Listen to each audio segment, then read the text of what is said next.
SQL is one of the most widely used computer programming languages and it is used in almost every industry today. If we talk about data science, there is hardly any job where SQL is not required. This course is designed for anyone who wants to learn SQL from scratch or explore its advanced applications. We will begin with the basics, understand what SQL is, where it is used, and why it is important. Step by step, we will move into a higher applications so that by the end of this course, you will be confident in using SQL in real world scenarios. My name is Deepesh and I'm currently working as data analyst. I will be guiding you through this journey.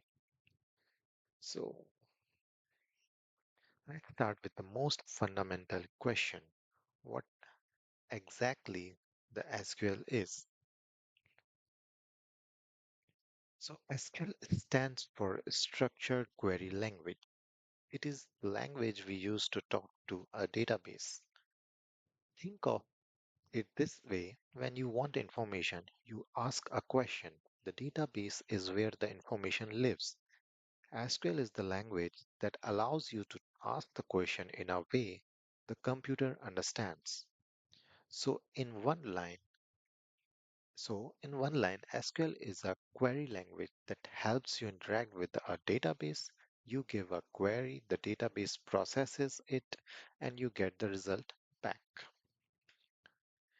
To make this idea more concrete, let's use a school example. Imagine a school that has a class from 1st to 12th, and each class has three sections A, B, and C.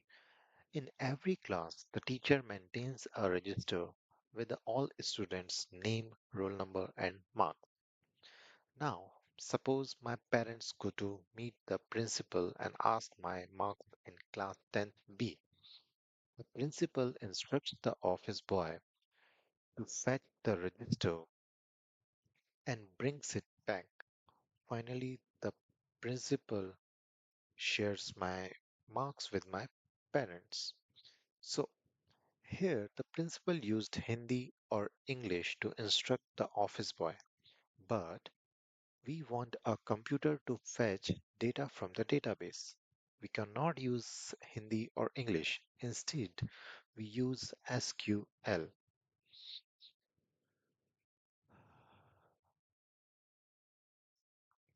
So, in this analogy, uh, we have used different terms like whole class, class register, student details. So this analogy maps directly to database vocabulary. The whole school is a database. The class register is the table. The student details are the data. Class 10th B is the filter condition. For example, if I want to know Deepesh's marks in 10th B, SQL would query the table and return the result. In SQL, that query might look like select marks from class 10th B where my name will equals to Deepesh. So this will work like that. The, the main use of SQL can be summarized in four sections, often called CRUD. First one is create. We can add new tables or records in create. Second is read. We can retrieve data for answers and analysis. Third one is update. We can exchange existing values safely. Like there is already data mentioned like my marks are 83 and I want to change, means not I, my principal or my teacher wants to edit it or update it so they can modify it 84, 85, whatever the correction is. So we can update using the SQL. And fourth is delete. We can remove data when it is no longer needed. Almost every task you perform in SQL will fall into one of these four categories. So databases are everywhere today.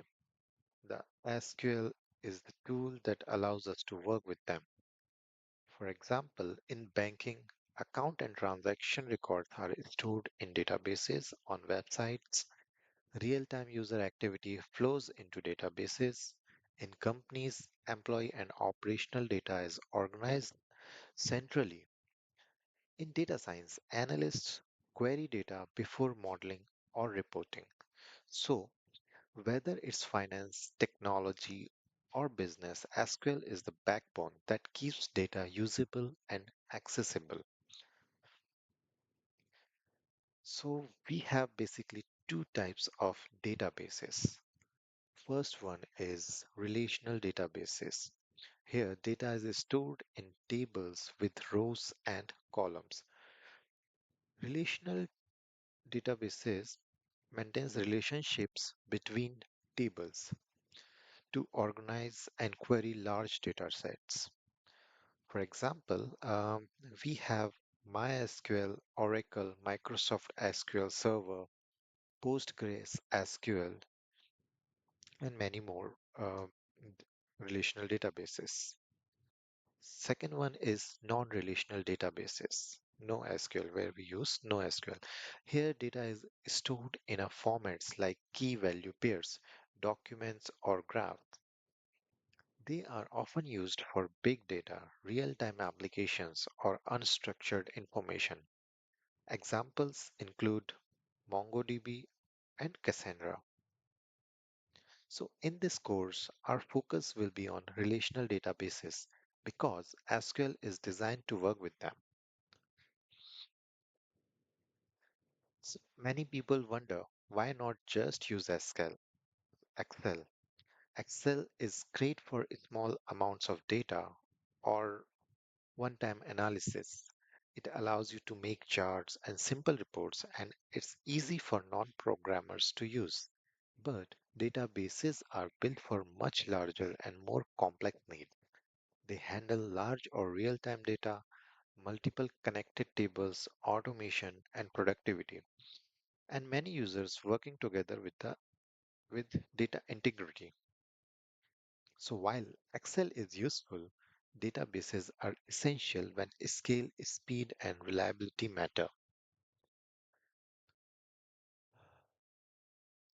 There are many platforms available to work with databases. Some of the most common ones are MySQL, Amazon Redshift, Shift, Oracle, and Microsoft SQL Server.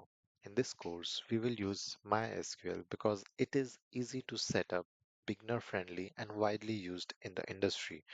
We will start with the fundamentals, understanding SQL, CRUD operations, and tables, and then gradually move toward advanced applications. SQL is the universal language for interacting with databases. It allows us to create, read, update, and delete data in a structured way. It is powerful, essential, and used across industry.